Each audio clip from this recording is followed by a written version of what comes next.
Y Estados Unidos lanzó otra acusación contra el gobierno de Irán. Sin embargo, la denuncia tiene ribetes inverosímiles. En la última década, Estados Unidos trabajó de manera consistente para mantener su hegemonía global absoluta, naturalizando una serie de herramientas que le aseguran la consecución incontestada de sus intereses específicos. Ataques preventivos, invasiones de países soberanos, defensa irrestricta de la tortura, las detenciones indefinidas y las desapariciones forzadas de personas, vigilancia permanente de todos aquellos que representaran un obstáculo para su agenda imperial, ejecuciones extrajudiciales, incluyendo a sus propios ciudadanos, y mentiras descaradas, presentadas como verdades para justificar todo lo anterior. Son los recursos con los que se mantiene en marcha la denominada guerra contra el terrorismo. Pero nunca como ahora había exhibido un desprecio tan marcado por las leyes de la verosimilitud narrativa, lo que señala su convencimiento de que la impunidad de la que disfrutan para imponer sus relatos y sus leyes ya no tienen límites.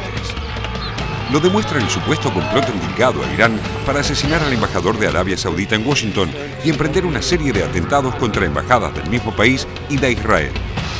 Y la denuncia presentada con gesto grave por el secretario de Justicia, Eric Holder, asegura que Mansour al-Babsiar, un estadounidense de 56 años de origen iraní, dedicado a vender autos usados en Corpus Christi, Texas, es la cabeza de un vasto plan terrorista pergeñado por la Fuerza Quds, una unidad especial de los cuerpos de la Guardia de la Revolución Islámica de Irán. The complaint alleges that this conspiracy was conceived, was sponsored, and was directed from Iran, and constitutes a flagrant violation of U.S. and international law, including a convention that explicitly protects diplomats from being harmed. In addition to holding these individual conspirators accountable for their alleged role in this plot, the United States is committed to holding Iran accountable for its actions. Al-Babsiar and Shukuri are charged with conspiracy to murder a foreign official, conspiracy to use a weapon of mass destruction, and conspiracy to commit an act of international terrorism, among other charges. El complot, que como admitió el propio director del FBI, Robert Mueller, parece un guión de Hollywood, ciertamente uno muy malo. Incluye la contratación de supuestos integrantes del cártel mexicano de Los Zetas para ejecutar la operación en territorio estadounidense. El bizarro guión presentado por el Departamento de Justicia dice también que al-Babsiar tiene como cómplice e inspirador a un primo suyo, Gholam Shukuri, parte de la Fuerza Quds y residente en Irán, a través del cual se habrían canalizado $100.000, parte de un total de 1.500.000 de la misma moneda, el monto que se pagaría a los supuestos narcotraficantes mexicanos para cometer los atentados. Sin embargo, los narcos mexicanos eran en realidad, como lo destaca el relato oficial de Estados Unidos, informantes de la DEA y el FBI, y son ellos quienes se habrían acercado a al-Babsiar para ayudarlo en la elaboración de su complot. Los agentes encubiertos ejecutaron lo que se conoce en la jerga como Steep Operation, un recurso del que se sirven cada vez con más frecuencia las autoridades estadounidenses. Entrar en contacto con cualquier persona considerada sospechosa para inducirla a cometer un delito, proporcionándole los medios para lograrlo y detenerla posteriormente, atribuyéndose a haber desbaratado un plan criminal.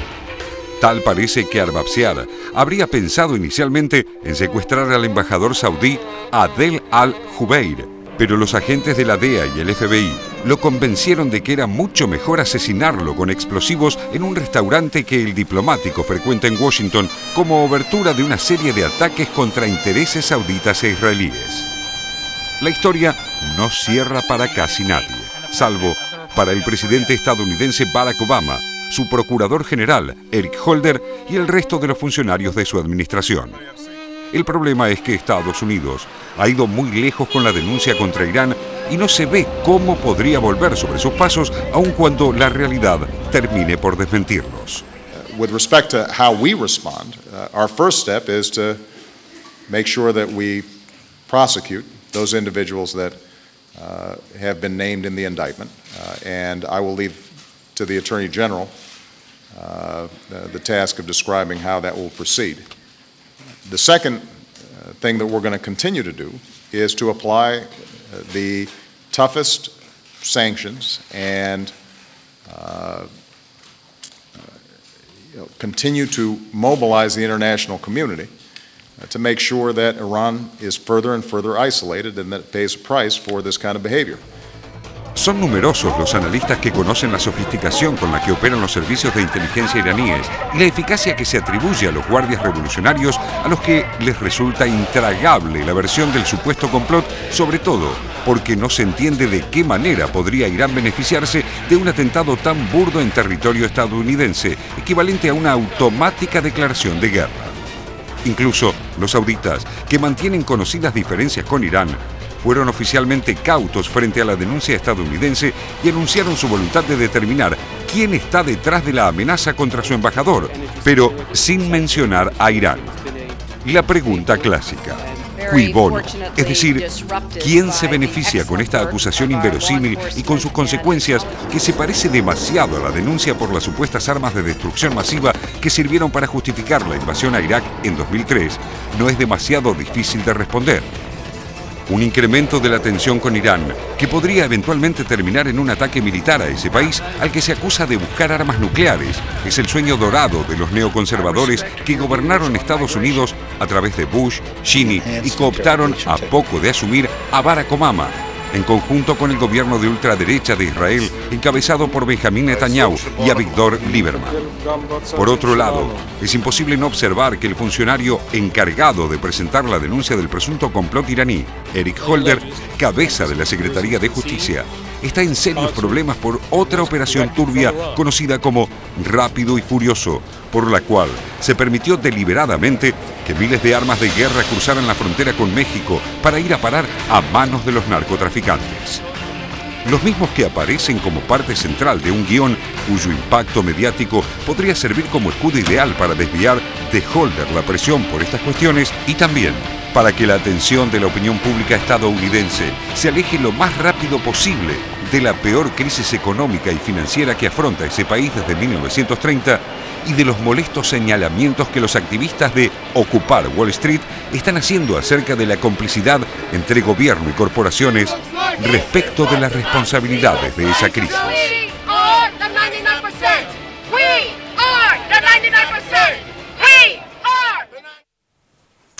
Hay dos elementos que me estaba recordando cuando veía el informe.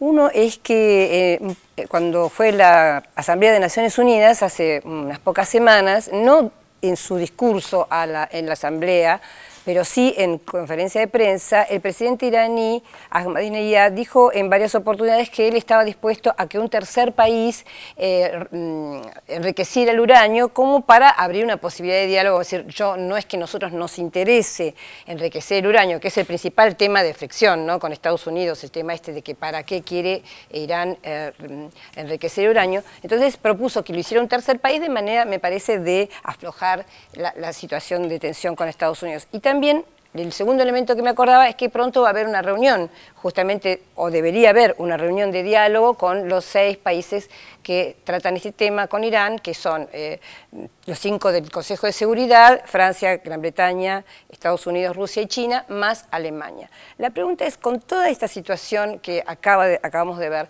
¿no se tensa otra vez el diálogo? ¿No es una forma, digamos, de trabar ese diálogo y prácticamente encontrar como única salida el enfrentamiento? Puede ser, pero la movida de Estados Unidos me parece que tiene más que ver con una presencia en los acontecimientos del Medio Oriente, una visión estratégica o una proyección estratégica a lo que puede venir, y lo que puede venir es que esta primavera árabe, las revueltas, etcétera, en realidad consoliden un regreso de los sunnis. El tema Turquía, que está muy presente, el tema de Arabia Saudí, la presión constante sobre Assad. Entonces busquen de alguna forma una acomodo con esta nueva situación estratégica que surge en el Medio Oriente. No nos olvidemos que ya en Turquía, con todos los enfrentamientos que Turquía tiene con Israel, etcétera, Estados Unidos tiene una base antimisilística. Claro. Me parece que se está acomodando en el medio. Es la continuación del intervencionismo que empezó y sin realmente tener una visión clara, pero ya está tomando forma para estar presente, para controlar los acontecimientos del Medio Oriente y probablemente desviar de esta intención primaria que las revueltas tuvieron y que apuntaba a una democratización ingenua, una democratización real desde abajo de las sociedades árabes. Me llama la atención un planteo de lo que acabas de decir, Hachik, porque decís tener una mayor presencia en el Medio Oriente. O reacomodarse en el Medio Oriente. A ver, te digo porque, y en todo caso me gustaría alguna profundización tuya del tema, porque, digamos, cuando uno ve este anuncio, esta denuncia con todos los ribetes cinematográficos que tiene, parecería más un mensaje hacia Occidente, buscando algún tipo de sobreponerse a una situación bastante de depresión de su propia calidad de liderazgo que ha tenido Estados Unidos, no pensando en Medio Oriente, salvo que a Medio Oriente obviamente esto difícilmente convence a alguien en este tipo de discurso, salvo que se esté pensando detrás de esto hacer algún tipo de acción armada como para que esto justifique esa acción más concreta. Evidentemente, cualquier acción armada en esta situación en el Medio Oriente terminará crear una situación muy explosiva. No sé en un año electoral hasta qué punto Obama arriesgaría una acción armada en el Medio Oriente. Yo vuelvo a repetir, es más cómo tiene que reacomodarse con esta nueva situación que todavía no está claro, pero con las elecciones que vienen en Egipto, con la presión desde abajo que está montando sobre el régimen de Assad, y que tiene, si termina el régimen, obviamente gana el sector sunni, la mayoría sunni. Efectivamente, ¿la posiciona mejor a Estados Unidos este tipo de denuncia, esto que acaba de hacer? Y no termina de perder. Sigue manteniendo... No es demasiado frágil este relato, porque hasta los mismos medios norteamericanos están un poco, no te digo burlándose, pero diciendo, bueno, es decir, es muy poco creíble. Yo creo que es más lo que pierde que lo que gana Estados Unidos, a nivel de credibilidad al menos. Este tipo de escenario, o sea, construir o crear una situación sobre la base de una verdad inverosímil, vamos a poner, para no poner una mentira, tiene antecedentes. O sea, ya se comprobó con Bush, con todas las armas de destrucción masiva. No es importante qué es lo que piensa la gente, los analistas dicen, una vez que se instala el tema, es una rutina estándar. Y ya de hecho Hillary Clinton está diciendo, Joe Biden dijo, están todas las alternativas en la mesa. Eso sabemos que es un eufemismo para decir en cualquier momento podemos hacer, aunque sea un bombardeo quirúrgico, ¿no? En este caso se puede ver claramente una continuidad en ciertas políticas que nacieron con la administración de Bush y continúan con Obama, sobre todo en un año preelectoral, el año que viene son las elecciones. Yo quiero ver si te entendí bien. Entonces vos decís que, dado la tensión que hay entre sunitas y chiitas en Medio Oriente en este momento, a partir de la primavera árabe, esto serviría para que Estados Unidos, digamos de alguna manera, se posicione frente a situaciones novedosas que van a acontecer y que perdería el control. Pero lo que no entiendo es cómo se posicionaría, de qué manera. Estados Unidos prometió sacar las tropas, o por lo menos... demasiado fuerte decir sacar las tropas, disminuir la presencia militar en Irak, no tener la misma presencia visible, pero podría perder todo si la primavera árabe lograría dar a los países, a estas sociedades, cierta autonomía que las autocracias de Mubarak, de los otros, hasta de Gaddafi, cuando quiso acomodarse con Occidente, habían sacado. Bueno, es esta autonomía que preocupa mucho más a Estados Unidos. Y si la fuerza que está surgiendo, los que van a estar en el poder, son los sectores más bien islamistas, islámicos, etcétera, bueno, busquemos reacomodar con estos sectores. Y el tema, la fractura sunni-chiita, nunca dejaron de explotar. Nunca, desde 1979, desde la Revolución Islámica en Irán y desde Afganistán, estuvo siempre presente en el Medio Oriente y siempre se jugó en el equilibrio de poder entre las líneas de fractura de los chiitas y los sunnitas, hasta de tal forma que profundizaron esta fractura que existe, ¿no?, en el mundo Estados Unidos aliado a los sunitas. Juega, pero porque los sunitas serían Arabia Saudita y chiitas serían, bueno, en este caso, Irán, desde ¿no? el encuentro de Roosevelt con el rey de Arabia Saudí inmediatamente después de la Segunda Guerra Mundial, donde se pactó la seguridad de Estados Unidos, o sea, Estados Unidos se hizo responsable de la seguridad de Arabia Saudí a cambio de la explotación del petróleo, es un constante que queda, a pesar de las idas y vueltas. Ahora, por supuesto, no todo es suní, no todo es shia, siempre hay una margen porque tampoco quiere que surja un país que pueda dominar, hegemónico en el Medio Oriente. ¿Cómo estás observando la situación en Libia en este momento donde se apagó un poco la invasión informativa sobre Libia? Sí, la invasión informativa se apagó, pero Libia sigue en la guerra civil y no está en la agenda internacional. O sea, no hay un escenario de cómo pacificar Libia. Probablemente están... Pero, ¿dónde están los actores? ¿Cuáles son los próximos pasos? Lo cierto es que el país sigue dividido, lo cierto es que Gaddafi tiene seguidores, lo cierto es que las lealtades siguen los esquemas tribales iniciales, y lo cierto es que esto no va a terminar muy pronto. No hay un proceso de construcción de una identidad nacional, de una reconciliación. Las diferencias y las enemistades internas son muy fuertes. Y no podía ser de otra forma. No podía ser de otra forma. A ver, no solamente por, digamos, los, entre comillas, revolucionarios, pero también por, digamos, la escalada retórica y real, como lo dije antes, que Gaddafi utilizó en el principio del conflicto. No había forma de reconciliarse, no había forma de acercarse, todo era muy violento y termina en esto. Me parece que esto va a seguir. Aunque caiga cierto, aunque hay otras regiones del país donde... Hay una resistencia impresionante, ¿no? También. Hay una resistencia impresionante y hay lealtad. Gaddafi tiene lealtad en los seguidores en Libia. Hablando de violencia, Kachik, quería preguntarte sobre Egipto, porque estos últimos días justamente hubo un rebrote, digamos, si bien hubo muchas manifestaciones en la plaza, la gente no se resistió, no se volvió a las casas así como sí, pero estas semanas hubo un rebrote importante, sobre todo de los grupos coptos, ¿no?, que son cristianos, y enfrentados, creo que muy reprimidos por parte del ejército. ¿Cómo analizás la situación en Egipto?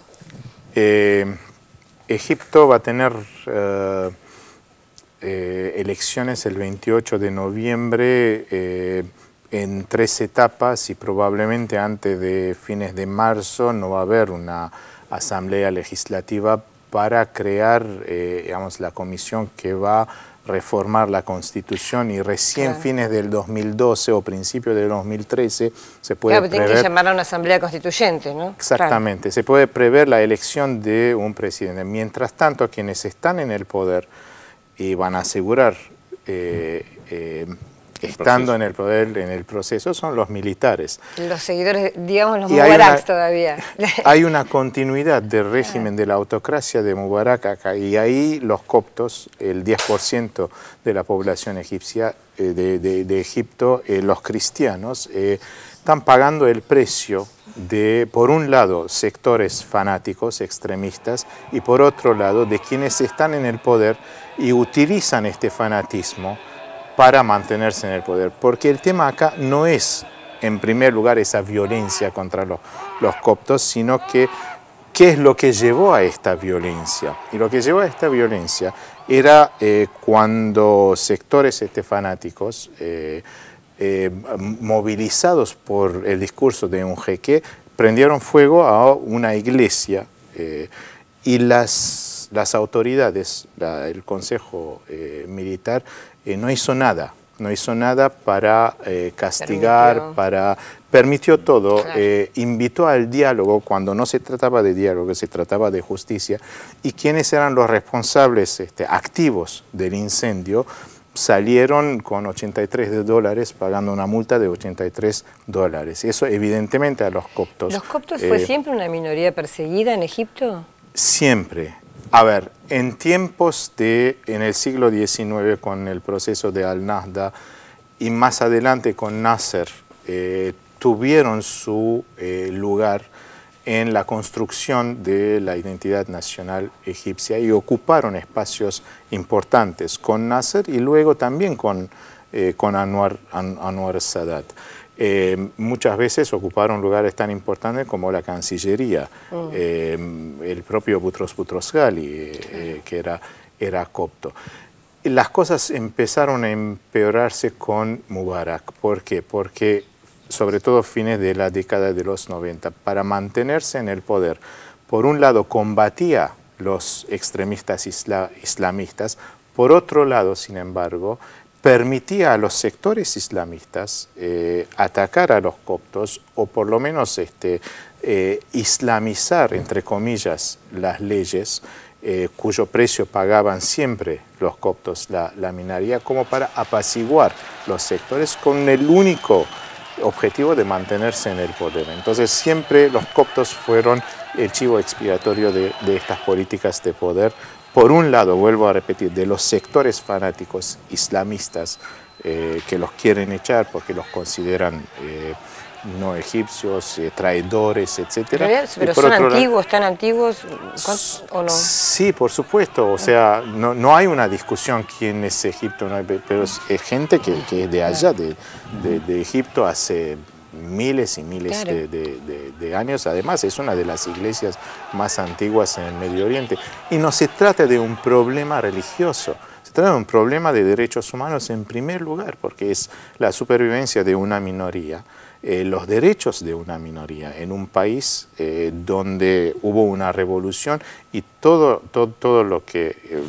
esta violencia, violencia contra los derechos humanos está de alguna forma manchando la revolución y la caída de la autocracia de Mubarak. Claro. Bueno, muchísimas gracias, Khachik Derougasian. Repetimos para si alguien no escuchó, es profesor de Relaciones Internacionales de la Universidad San Andrés. Muchísimas gracias por estar con nosotros.